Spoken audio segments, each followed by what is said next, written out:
Ayan, shoutout mga 5'9", mga kabaro. Pag nag-apply tayo sa cruise ship, may ganito tayo.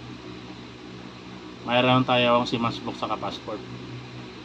Ito po yung hinahanap nila po.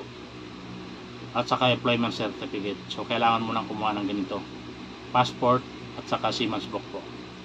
So gusto mag-apply sa cruise ship, ito po yung pinaka basic requirements po.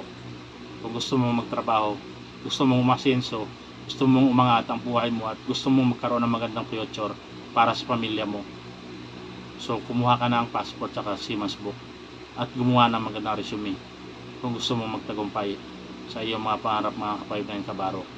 Umpisahan mo na para matupad ang iyong mga pangarap sa buhay, para sa kinabukasan ng iyong pamilya. Kailangan tumarin mo yung pangarap mo. Kailangan masipag, matyaga ka, kabaro, ka-5'9", kabayan. So gusto mag-apply sa cruise ship, kailangan masipag, matyaga ka lang. Dapat may magandang experience ka galing sa hotel, o di kayo galing po sa airport, o di kayo galing sa land base, galing abroad. Yan po yung pinaka-advantage sa requirements. Thank you mga kabaro, ka-5'9". Mabuhay kayong lahat.